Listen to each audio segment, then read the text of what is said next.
بسم اللہ الرحمن الرحیم۔ السلام علیکم۔ آج کی ویڈیو میں ہم بات کریں گے حضرت یونس علیہ السلام اور ایک مچھلی کا قصہ۔ یونس علیہ السلام، قرآن پاک میں آپ کا ذکر بار بار آیا ہے۔ سورہ نام، سورہ یونس، سورہ صافات اور سورہ انبیاء میں آپ کا ذکر مبارک ملتا ہے۔ حضرت یونس علیہ السلام ملک عراق کے شہر نینوا میں پیدا ہوئے، جس شہر کی طرف آپ کو نبی بنا کر بھیجا گیا تھا۔ ان کی آبادی 1 لاکھ اس سے کچھ زیادہ تھی۔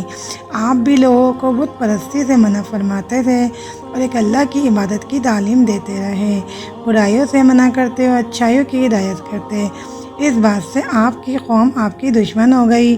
آخر قوم کی بار بار مخالفت سے تنگ آ کر آپ نے فرمایا کہ اب اللہ کا عذاب تم پر آ کر رہے گا، اور یہ کہہ کر دریا کی طرف چلے گئے اور ایک کشتی جانے کے لیے تیار تھی۔ اس پر سوار ہو کر روانہ ہوئے۔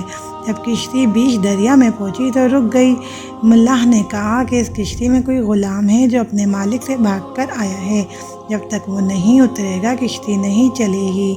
کوڑا ڈالا گیا تو آپ کا نام نکلا۔ لوگوں نے زبردستی آپ کو دریا میں پھینک دیا۔ اللہ کا کرنا ایسا ہوا کہ ایک مچھلی دیر سے منہ کھولے کھڑی تھی، اس نے آپ کو نگل لیا۔ لیکن حضرت یونس علیہ السلام برابر اللہ کی پاکی اور بزرگی بیان کرتے رہے۔ اگر آپ اللہ کی پاکی اور بزرگی بیان کرنے والے نہ ہوتے تو قیامت تک مچھلی کے پیٹ میں رہتے، مگر اللہ میاں بے حد مہربان اور رحمت کرنے والے ہیں، اور ہر توبہ والے کی توبہ قبول کرتے ہیں، اور ہر پناہ چاہنے والے کو پناہ بخشتے ہیں۔ حضرت یونس علیہ السلام بغیر اللہ کی مرضی کے بھاگ آنے پر شرمندہ تھے۔ اللہ نے ان کو معاف کر دیا۔ عاجز آ کر اندھیرے میں پکار اٹھے، لا الہ الا انت سبحانک انی کنت من الظالمین۔ اے اللہ، تیرے سوا کوئی عبادت کے لائق نہیں، تو پاک ہے، میں نے اپنے اوپر ظلم کیا۔ اللہ تعالیٰ نے ان کی دعا قبول کی اور غم سے نجات دی۔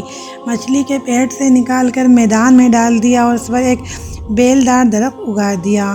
حضرت یونس علیہ السلام کی اپنی قوم سے روانہ ہونے کے بعد اللہ تعالیٰ نے ان پر بڑا سخت عذاب بھیجا، لیکن جب قوم نے دیکھا کہ عذاب آ رہا ہے تو سب جنگلوں میں آ کر اللہ سے استغفار کرنے اور توبہ کرنے لگے، تو اللہ تعالیٰ نے عذاب دور کر دیا۔ حضرت یونس علیہ السلام اچھے ہو کر دوبارہ قوم کے پاس آئے تو وہ ان کے انتظار میں تھے کہ چونکہ انہوں نے اپنی آنکھوں سے عذاب دیکھ لیا تھا، اس لیے سب کے سب ایمان لے آئے اور صدیوں تک امن و چین سے رہے۔ جس طرح اللہ کا وعدہ پورا ہوا کہ جو لوگ ایمان لائیں گے ان کو خوب رزق دوں گا اور برکتیں عطا کر دوں گا۔ چنانچہ قوم یونس علیہ السلام سے تمام عذاب اور تکالیف دور ہو گئی، جو حضرت یونس علیہ السلام کی بد دعا اور ناراضگی کی وجہ سے ان پر مسلط ہو گئی تھی۔ حضرت یونس علیہ السلام نے مچھلی کے پیٹ میں جو دعا کی، یعنی لا الہ الا انت سبحانک انی کنت من الظالمین، اب جب کوئی مصیبت یا آفت نازل ہوتی ہے تو اس کو پڑھا جاتا ہے، اللہ پاک اس کی برکت سے آفت کو دور کر دیتا ہے۔